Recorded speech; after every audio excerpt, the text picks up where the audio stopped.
Hey, so tonight we're going to talk about what it was really like to be a caveman.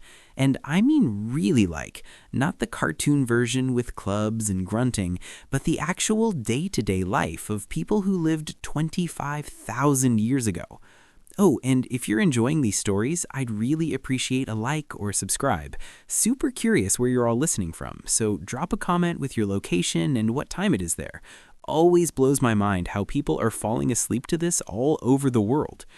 All right, find that cozy spot, take a nice, slow breath, and just let your body sink into whatever you're lying on. We're heading back to the Paleolithic period, and trust me, you're going to be real grateful for that mattress by the time we're done. So, congratulations, you just woke up in a cave 25,000 years ago. The first thing that hits you is the cold, not just chilly, bone-deep, teeth-chattering cold that makes your muscles clench. You're lying on what feels like the world's worst camping gear, bunches of sedge grass and rushes that someone carefully arranged into a sleeping mat. It's scratchy, really scratchy. These grass stems poke through whatever animal skin you've pulled over yourself, and every time you shift, they crinkle and rustle like nature's most uncomfortable cereal. Your nose fills with smells that are just intense. Wood smoke, yeah, but also something musty and earthy from the cave walls, the leftover scent of cooked meat from last night's meal mixing with the sharper smell of unwashed human bodies. There's this underlying funk of animal fat that's been used for waterproofing and warmth, plus something green and plant-like from all the grass bedding around you. You can hear the cave breathing, if that makes sense. Little echoes of dripping water somewhere deeper in the darkness, the soft snoring of maybe 20 other people scattered around you on their own grass mats. Someone's baby makes those tiny sleeping sounds babies make. Outside the cave entrance, you catch the distant calls of birds starting their day, and maybe the rustle of some animal moving through the brush. Your body aches. I mean really aches. Yesterday was a long day of walking and hunting and gathering, and you can feel it in every muscle. Your feet are tough as leather by now, but they're still sore from scrambling over rocks. Your back has that specific stiffness that comes from sleeping on the ground for, well, your entire life. The good news? You're alive. The bad news? Pretty much everything else. Actually, let me back up and paint this picture properly. You're not some primitive grunt shuffling around in animal skins. You're actually incredibly skilled, like scary skilled. You know the names and uses of hundreds of plants. You can track animals by the tiniest signs, a bent blade of grass, a scuff mark on a rock. You can make fire from scratch, knap stone tools that are sharper than modern steel, and read the weather by watching how birds fly. But here's the thing. All that skill, you need every bit of it just to not die. You shift on your grass bed, trying to find a position that doesn't involve something poking into your ribs. That's better. The animal skin over you, probably deer or elk, is actually pretty warm once you get settled. These hides have been carefully prepared, scraped, and worked until they're soft and flexible. Well, softish. Everything is relative when you're living in the Stone Age. As your eyes adjust to the dim light filtering in from the cave mouth, you start to make out the shapes around you. Your family group is scattered across this main chamber, your mate and children close by, your parents and siblings and cousins arranged in family clusters around the central fire pit. 23 people total, which is pretty typical for a band like this. The fire. Oh man, the fire. It's the most important thing in your entire world, and right now it's just a pile of glowing embers and ash. Someone, probably whoever had last watch, has kept it alive through the precious wood. You can smell the specific scent of the wood they've been burning. Oak and ash mostly, with some birch mixed in. Different woods burn differently, and your people know exactly which ones to use for cooking versus heat versus light. Oak burns long and steady. Birch catches easily and gives off that sweet smell. Pine is good for starting fires, but smoky for cooking. Time to get up. You push yourself upright on your grass mat and every joint protests. Your hip pops, your neck creaks. Welcome to life before Earth. Stone is still stone. Your feet have developed calluses thick as leather, but cold still seeps through. Walking toward the fire pit, you pass other members of your band who are also stirring to life. Carla, the best tracker in your group, is already sitting up and checking the stone tools she keeps beside her sleeping area. Brun, who's probably the closest thing you have to a leader, is examining the embers and deciding what kind of wood to add. The fire pit is carefully constructed in a depression in the cave floor, lined with stones to contain the heat and reflect it back up. Around it, the ground is worn smooth from generations of people sitting and working in this exact spot. You can see the stains from countless meals, the char marks from dropped embers, the smooth patches where stone tools have been knapped for thousands and thousands of hours. Brun nods at you as you approach. He's already selected some thin, dry kindling, birch bark, and fine twigs that will catch easily from the embers. You help him arrange the wood in a careful structure, building up from the smallest pieces to create the right airflow for the flames to take hold. Working together, you blow gently on the embers, coaxing them back to life. The red glow brightens, and tiny flames begin to lick at the birch bark. The smell of smoke gets stronger, mixing with that distinctive scent of hot stone and ash. More flames catch, and suddenly you have real fire again. Dancing, crackling, wonderful fire that pushes back the darkness and starts to warm your hands. Fire is life. Fire is protection. Fire is the difference between human and animal. Around the growing flames, more people gather. Children who were still sleepy moments ago become alert and focused.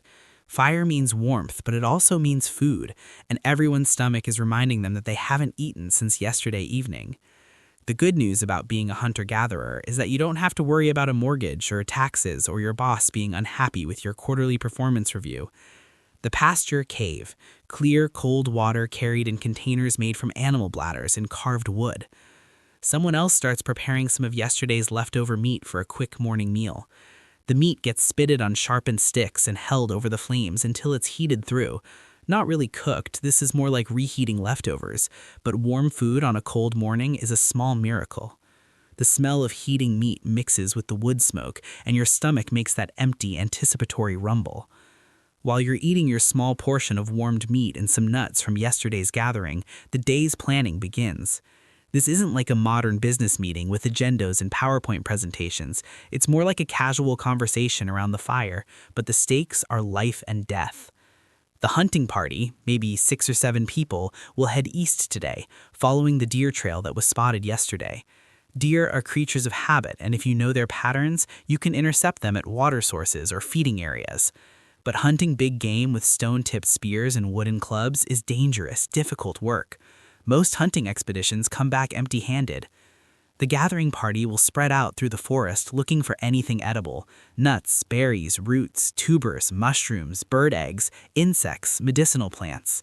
Gathering is actually more reliable than hunting. You almost always find something, but it requires incredible knowledge of the natural world. You need to know which berries are safe and which will kill you, which roots are edible and which will make you violently sick, which mushrooms are food and which are poison, when and where to find bird eggs, how to process bitter nuts to make them edible, where the good tool-making stones can be found. Your people carry this knowledge in their heads, hundreds of pieces of information passed down through generations of trial and error and careful observation. There are no books, no Google, no instruction manuals, just human memory and hard-won experience. As the morning fire burns brighter and the cave starts to warm up, people begin the daily ritual of checking and maintaining their tools. Stone tools dull with use and need constant attention. Wooden spears get damaged and require repair. Clothing made from animal skins needs mending. You examine your own personal kit. The stone knife you made yourself, your wooden digging stick, the leather pouch that holds your fire-making materials. The knife has a few small chips in the edge from yesterday's work. Nothing serious, but it could be sharper. Knapping, shaping stone tools, is both an art and a science. You need to understand how different types of stone fracture, how to strike them at just the right angle with just the right force to remove flakes and create a sharp edge. It's incredibly precise work that requires years of practice. You settle into a comfortable position with your stone hammer and start the careful process of resharpening your knife. Each strike has to be placed exactly right. Too hard and you'll break the tool. Too soft and nothing happens. Hit it at the wrong angle and you'll ruin hours of previous work. The sound of stone on stone rings through the cave as other people work on their own tools. It's a comfortable, familiar sound, the soundtrack of Paleolithic life. Chip, chip, chip, the rhythmic percussion of survival. Your knife sharpens nicely. The edge is now keener than most modern kitchen knives, sharp enough to slice through hide and meat and plant material with ease. You test it carefully on a piece of leather and it cuts cleanly. Good, this tool might save your life today. Around you, the cave is coming fully alive. Children who are old enough help with basic tasks, feeding the fire, organizing the sleeping areas, checking water containers. Younger kids stay close to their mothers, but even they're learning by watching. There's no formal education here, just constant observation and gradual participation in adult activities. The really little ones, babies and toddlers, are kept warm and safe near ending more light through the entrance. The pace of preparation picks up. People start moving toward the mouth of the cave, ready to begin another day of searching for food and materials and everything else you need to survive. But before anyone goes anywhere, there's one more crucial morning task: assessing the weather and the world outside. Brunn, along with two other experienced hunters, walk to the cave entrance to study the day. They're looking at the sky, feeling the wind, listening to the sounds of birds and animals. Weather prediction without meteorologists or Doppler radar requires reading dozens of subtle environmental cues. Cloud formations tell stories about coming storms. Wind direction indicates where rain might be heading.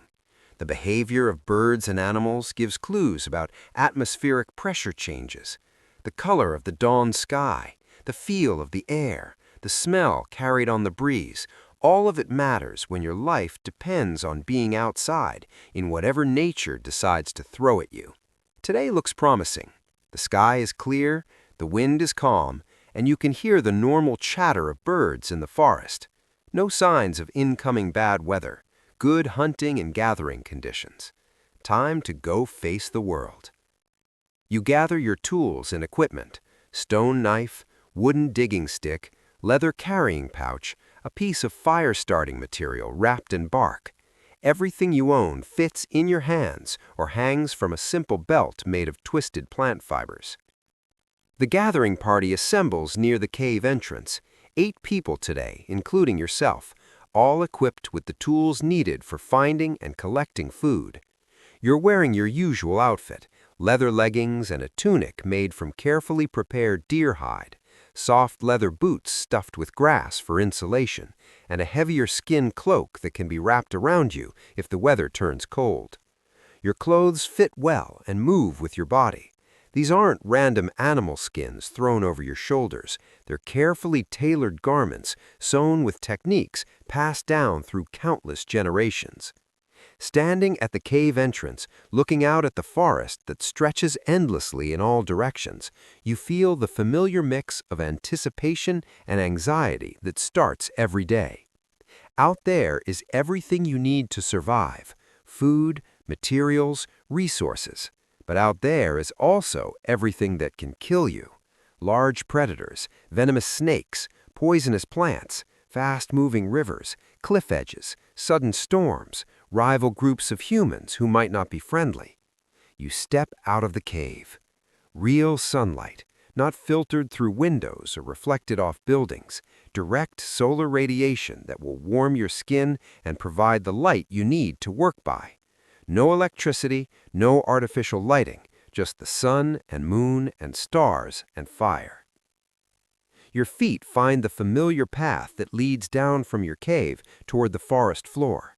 This path has been worn smooth by generations of your people, making the same journey every day for hundreds of years. Your ancestors walked this exact route, and the forest with practiced silence, eyes and ears alert for anything useful. This is it. This is your life. This is what it really means to be human. Your muscles relax as you settle into the familiar rhythm of walking through your territory. And with each step, the adventure of another day in the Paleolithic world begins to unfold around you. The forest closes around you like a living thing.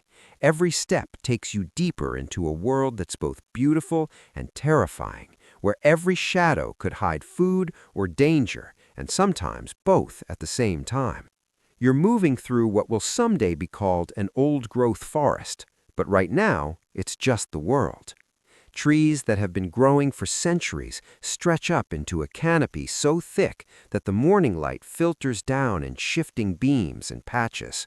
Oak and ash and beech trees, massive trunks that would take 6 people holding hands to circle. The understory is dense with smaller trees and shrubs, and the forest floor is carpeted with layers of decomposing path, but staying within earshot of the others. You never go anywhere alone, ever. Being alone in this world is basically a death sentence. Predators hunt alone humans. Accidents happen. Getting lost means dying, and dying means your family doesn't eat. Kessa, who's probably the best plant identifier in your group, calls out softly from about 20 feet to your left. She's found something. You angle toward her voice, pushing through a thicket of hazelnut bushes that catch at your leather leggings. Kessa is kneeling on the ground, probing with a stick of wood thicker than your arm, sharpened to a point and hardened in fire. They're perfect for digging roots and tubers without damaging them. The bulbs come up easily in the soft forest soil. They're small, about the size of your thumb, with papery white skin and that unmistakable sharp smell of garlic. Kessa rubs one clean and bites into it, chewing thoughtfully. "Good," she says. "Strong. These will keep well." You wrap the bulbs in a piece of soft leather and tuck them into your carrying pouch. So far, so good. The day is off to a promising start. Your group continues deeper into the forest, following animal trails and paths that your people have used for generations. Every few hundred yards, someone finds something worth collecting. Nuts from hazelnut bushes, berries that are just starting to ripen, wild mushrooms growing on rotting logs, but only the ones that experienced gatherers know are safe. The knowledge required for this work is staggering.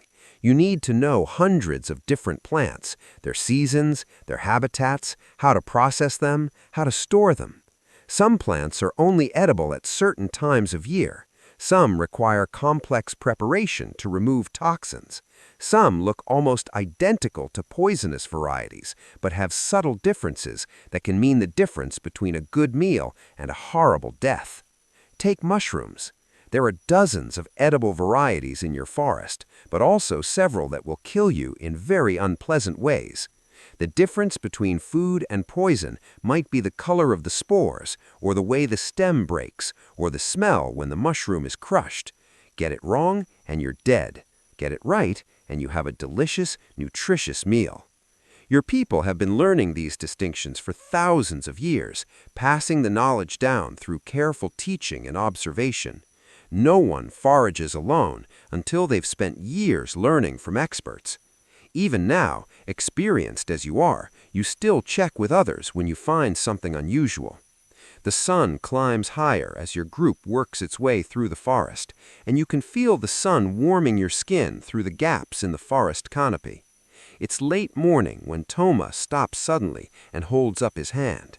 First silence, then stillness follows his command as the others of the group freeze. He tilts his head, listening intently, then points toward the tree about 50 feet to their left. You follow his pointing.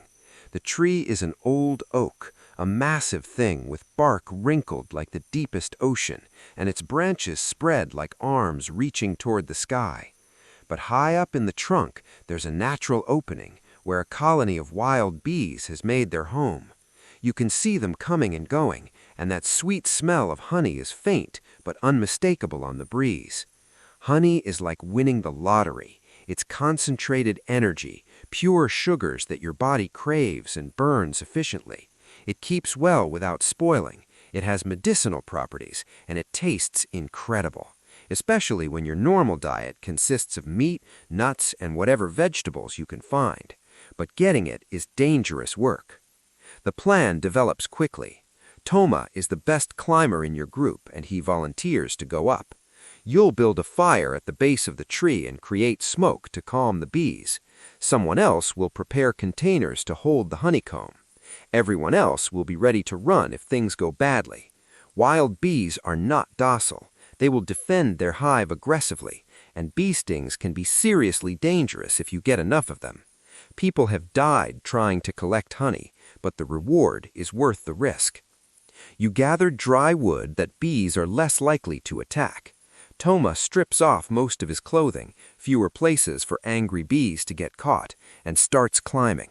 He's incredibly skilled, moving up the rough bark with the confidence of someone who's been climbing trees since he could walk. His feet and hands find holds that you can barely see from the ground.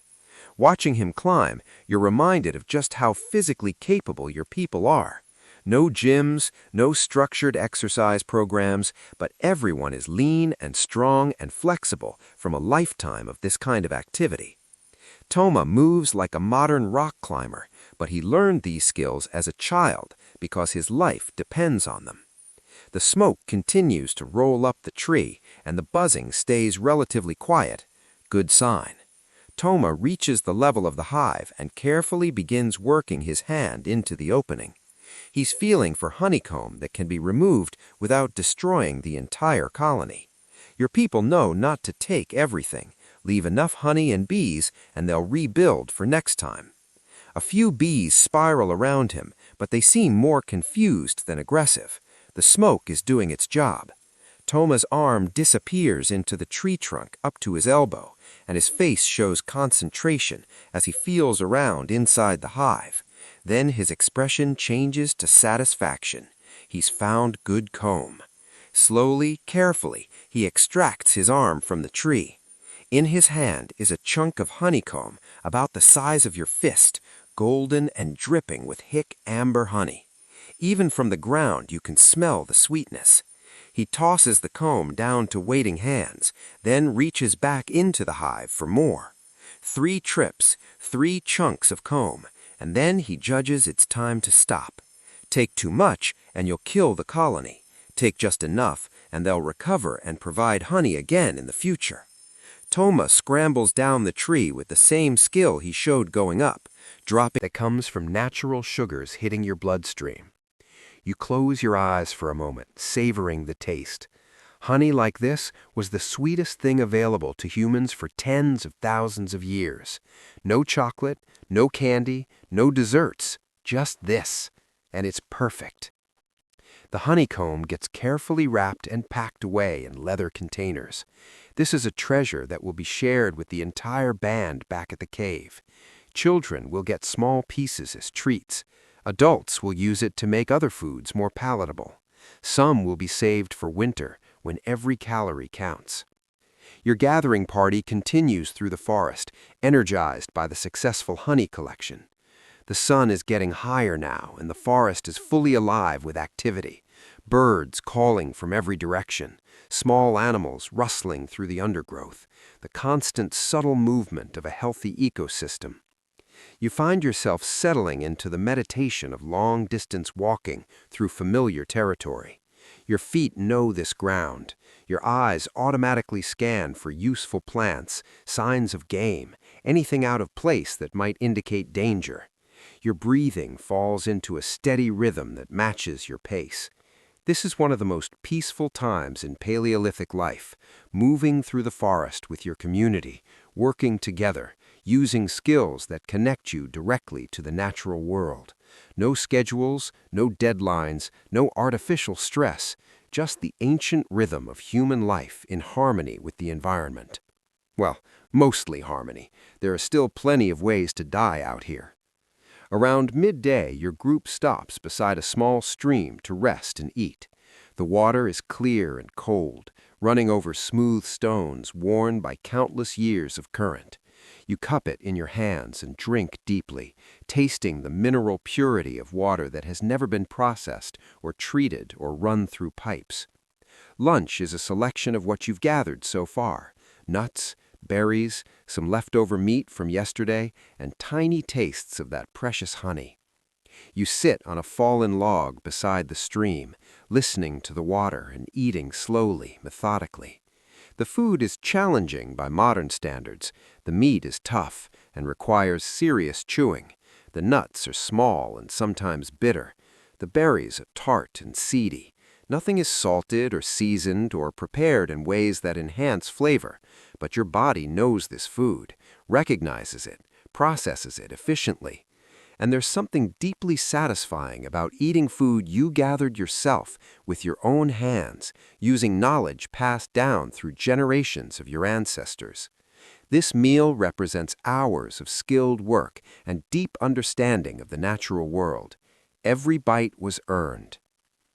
As you eat, you notice how your body feels. Strong, lean, efficient. Your muscles are dense and functional from constant physical activity. Your senses are sharp from relying on them for survival. Your mind is calm but alert, constantly processing information about your environment. This is what human bodies were designed for. Not sitting in chairs for 8 hours a day, not eating processed foods, not living under artificial light. This, moving through natural landscapes, eating food you collected yourself, working with your community to solve the daily challenges of survival. After the meal, your group splits up to cover more territory. You partner with Denny, an older woman who knows more about medicinal plants than anyone else in your band. She's teaching you to identify herbs that can treat pain, infection, digestive problems, and other common ailments. The two of you work your way along the stream bank, where many useful plants grow in the rich, moist soil. Denny shows you how to recognize willow bark, which can be chewed to relieve pain and fever. She points out wild mint growing in shady spots, good for stomach troubles. You find cattail roots growing in the marshy areas near the stream, starchy tubers that can be roasted or ground into flour. The knowledge Denny shares with you represents thousands of years of human experimentation with natural medicine. Your people have no doctors, no hospitals, no pharmacies. What they have is detailed understanding of which plants can heal and which can harm. Some of this knowledge is startlingly sophisticated. Your people know how to use willow bark for pain relief, the same active ingredient that's in modern aspirin. They know which mushrooms have antibiotic properties. They understand how to use certain plants to induce labor during difficult births or to prevent pregnancy when resources are scarce. But they also know the limitations of plant medicine. Serious injuries often mean death. Infections that modern antibiotics could cure easily become fatal. Childbirth is dangerous. Life expectancy is much shorter than in the modern world. The afternoon passes in this way, walking, searching, learning, collecting. Your carrying pouch gets heavier as you add more plants and roots and other useful materials. The sun moves across the sky, and the light in the forest shifts from bright midday to the warmer slanted rays of late afternoon. You're getting tired, not exhausted, but pleasantly fatigued from a day of steady physical activity. Your legs feel the miles you've walked. Your back feels the weight of your collecting pouch. Your hands are stained with plant juices and dirt from digging in the forest soil. But you're also deeply satisfied. This has been a good day. Your group has collected enough food and materials to make the expedition worthwhile. The honey alone makes this a successful trip, but you've also gathered enough plants and nuts to contribute meaningfully to tonight's meal. As the sun starts to sink lower in the sky, Denny calls the group together for the return journey. Time to head back to the cave. You don't want to be caught in the forest after dark. Night belongs to the predators. The walk back follows a different route than your morning path. Your people never travel the same way if they can help it. Predictable routes make you vulnerable to ambush, and they also mean you miss opportunities to find new resources or observe changes in your territory. This path takes you through a section of forest dominated by massive beech trees, their smooth gray bark rising like pillars into the canopy above. The ground here is covered with fallen beech nuts, and your group spends some time collecting the rich, oily nuts that will provide valuable calories. Beech nuts require preparation. They need to be shelled and the bitter husks removed, but they're worth the effort. High in fat and protein, they store well and provide concentrated nutrition during the leaner months of winter. As you work, bent over and picking nuts from the forest floor, you become aware of how quiet it's gotten. The normal sounds of birds and small animals have faded. The forest feels expectant, waiting. Denny notices too. She straightens up slowly, her eyes scanning the trees around your group. Her hand moves casually to the stone knife at her belt, the universal signal for something's not right. Everyone freezes. You listen, really listen. Beyond the normal forest sounds, beyond a whisper of linns in the leaves, there's something else, a rustling that doesn't match the rhythm of small animals. Something bigger, something moving with purpose through the undergrowth. Could be a deer, could be an elk, could be bear, could be people who aren't your people. Denny makes a subtle hand gesture that means gather closer, stay quiet, be ready to run. Your group slowly, carefully consolidates into a tighter formation. No sudden movements, no noise, just controlled readiness. The rustling gets closer. Through the trees, you catch glimpses of movement, brown shapes moving between the tree trunks, coming your way. Then you see antlers, elk, a small herd of them moving through the forest on their own afternoon journey. Huge animals, each one weighing more than 3 or 4 humans combined. Beautiful, magnificent, and potentially dangerous if they feel threatened. Your group stays perfectly still as the elk pass. 5 adults and 2 calves, moving with that peculiar combination of grace and power that large wild animals possess. They're magnificent, thick coats gleaming in the afternoon light, massive antlers that could easily kill a human, muscles rippling under their skin as they walk. One of the adults stops about 30 feet from your group and looks directly at you, eye contact with a wild elk. For a long moment, you and this ancient creature regard each other across the space between species. 2 different kinds of animals sharing the same forest, the same world. Then the elk decides you're not a threat and continues on its way. The herd disappears into the forest as quietly as they appeared, leaving only the faint scent of musk and the memory of that brief, intense connection. Your group relaxes. Denny grins and makes the hand sign for good luck. Seeing elk is always a positive omen. They're associated with strength and endurance, and encountering them safely is considered a blessing from the forest spirits. You finish collecting beech nuts and continue the journey home. The sun is definitely getting lower now, and the light in the forest is taking on that golden quality of late afternoon. Time to pick up the pace. The path climbs gradually as you approach your home territory.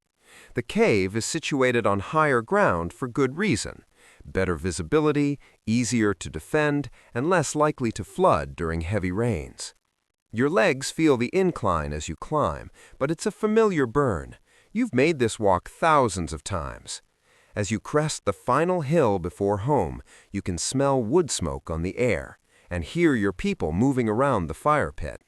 Children playing in the safe area near the cave mouth. Adults working on various tasks, some preparing food, others working on tools or clothing. The comfortable bustle of a successful community. You're almost home. Your body feels the relief of completing another day's work safely. Your carrying pouch is heavy with useful plants and nuts. Your knowledge has grown through another day of learning from Denny. The forest provided well today. As you approach the cave, children run out to greet the returning gathering party. They want to see what you found, hoping for treats like berries or nuts they can eat right away. Their excitement is infectious, reminding you of the simple pleasure of sharing resources with your community. You ruffle the hair of Mira, a 7-year-old girl who's particularly interested in plants. She follows you everywhere during gathering expeditions, asking endless questions about which plants are useful and why. Today, she wants to know about every single thing in your collecting pouch. The transition from forest to cave feels abrupt but welcoming. Outside is vast and wild and full of possibilities and dangers. Inside is controlled space, human space, the place where your band comes together for safety and warmth and shared meals. You settle onto your favorite spot near the fire pit and begin unpacking your day's collection. Each plant and nut and root represents knowledge applied, skills used, successful interaction with the natural world, small victories that add up. Spread around the fire pit are the remains of 2 deer, not huge animals, but enough meat to feed your entire band with leftovers for tomorrow. The successful hunt means tonight will be a feast, and feast nights are rare enough to be genuinely special. Brun and the other hunters are sharing their story while people work on food preparation. The tale unfolds in the casual, collaborative way of people who know each other intimately. Someone starts the story, another person adds details, a third corrects a minor point, or Jorik made a perfect spear throw that brought down a young buck with a single strike. The second deer, attempting to flee, ran directly into spears held by 2 other hunters positioned along the escape route. Clean kills, quick deaths, minimal suffering for the animals, and maximum protein for your people. You listen to the hunting story while unpacking your own day's collection, organizing the plants and nuts you gathered into different piles based on how they'll be used. Some things will be used immediately for tonight's feast, while others will be processed for longer storage. Everything in your community has a clear purpose, and nothing is wasted. Everything you gather or create has a place in the life of your band. The smell of the cooking deer meat fills the air as she works, mixing with the wood smoke and the rich smell of cooking venison. Food preparation in the Paleolithic is both simple and sophisticated. Simple because your tools are basic: stone knives, wooden implements, fire. Sophisticated because your people have had thousands of years to figure out how to make the most of limited ingredients and cooking methods. The deer meat is being prepared in several different ways. Some chunks are spitted on sharpened sticks and roasted directly over the flames, the classic caveman cooking method that actually works pretty well. Other pieces are being cooked in a more complex way that shows just how clever your people really are. Rana, one of the most skilled cooks in your band, has created what's basically a Stone Age oven using heated rocks and a pit lined with leaves. Large stones were placed in the fire hours ago and allowed to heat through. Now she's using wooden tongs to transfer the red-hot stones into a pit that's been lined with large, clean leaves. The hot stones are covered with more leaves. Then chunks of deer meat wrapped in yet more leaves are placed on top. Another layer of leaves goes over the meat, then the whole thing is covered with dirt to create a sealed cooking chamber. The meat will cook slowly and evenly in the steam and heat generated by the hot stones. It's ingenious. No metal pots, no ovens, no modern cooking equipment, just stones and leaves and fire and human intelligence. The result will be meat that's tender and flavorful, cooked through without being burned or dried out. While the stone oven does its work, other people are preparing the gathered plant foods. Nuts are being cracked between stones and the meat extracted. Bitter roots are being sliced and soaked in water to remove some of their harshness. Berries are being sorted, with the best ones saved for eating fresh, and any damaged ones set aside for immediate consumption. You help with nut processing, settling into the rhythmic work of cracking shells and picking out the nut meats. It's meditative, repetitive work that lets your mind wander while your hands stay busy. The sound of stones cracking nuts mingles with the crackling of the fire and the quiet conversations happening around the cave. Your body feels good, tired but in a satisfying way, the kind of fatigue that comes from a full day of useful physical work rather than the drained exhaustion of modern stress. Your muscles are pleasantly weary, and the warmth of the fire is helping them relax and recover from the day's exertions. As the sun sinks lower outside the cave, the light changes from the golden glow of late afternoon to the deeper, warmer hues of evening. Inside the cave, the firelight becomes more prominent, casting dancing shadows on the stone walls and creating that intimate atmosphere that comes with the end of the day. Children who spent the afternoon playing and helping with simple tasks are starting to show signs of tiredness. The youngest ones are staying closer to their mothers, and there's less running around and more sitting quietly by the fire pit. Fire. The transition from day to evening happens naturally, without clocks or schedules. just the rhythms of light and darkness and human energy. The first cooking meat is ready. Yorick uses his stone knife to slice thin pieces from a leg that's been roasting over the fire, testing for doneness. The meat is perfectly cooked, hot all the way through, but still juicy, with that slightly smoky flavor that comes from cooking over a wood fire. He offers the first taste to the eldest member of your band, old Senna, as is proper. She chews thoughtfully, nods approval, and gestures for the meal to begin. This isn't quite the free-for-all that modern people might imagine. There are customs, hierarchies, ways of doing things that maintain social harmony and ensure everyone gets fed. The meal unfolds slowly, deliberately. People eat in a relaxed way that allows for conversation and storytelling. Children get choice pieces of meat along with some of that precious honey.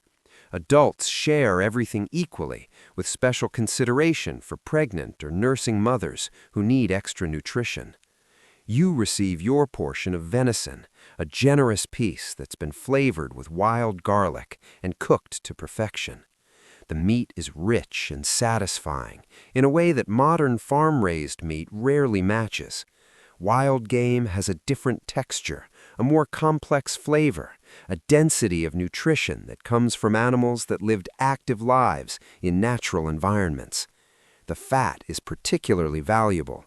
Modern people often avoid fat, but in the Paleolithic world, fat is concentrated energy. You notice how quiet the cave has become. Not silent, there's still the crackling of the fire, the soft sounds of people eating, occasional quiet conversation, but the urgent energy of the day has settled into something calmer, more contemplative. This is one of the most peaceful times in Paleolithic life. The day's work is done, food has been found and prepared and shared. Everyone is safe inside the cave with a warm fire and full bellies. These moments of security and comfort are rare enough to be treasured. You shift positions slightly, getting more comfortable against the stone wall that forms your backrest. The fire's warmth feels good on your face and hands, and your stomach is pleasantly full of rich meat and nuts and the lingering sweetness of honey. The stone oven is opened for the second course. Rana carefully removes the layers of dirt and leaves to reveal the deer meat that's been cooking slowly for hours. Steam rises from the pit, carrying scents that make everyone lean forward in anticipation. The meat that emerges is incredibly tender, falling apart at the touch of a wooden implement. It's been cooked gently and evenly, infused with the flavors of the leaves that wrapped it and the smokiness from the heated stones. This is sophisticated cooking using Stone Age technology. Everyone gets a portion of the pit-cooked meat, and the difference in texture and flavor from the roasted meat is remarkable. Your people understand that variety in food preparation isn't just about taste. Different cooking methods preserve different nutrients and make various components of the food more digestible. While people eat the second course, the leftover raw meat is being prepared for preservation.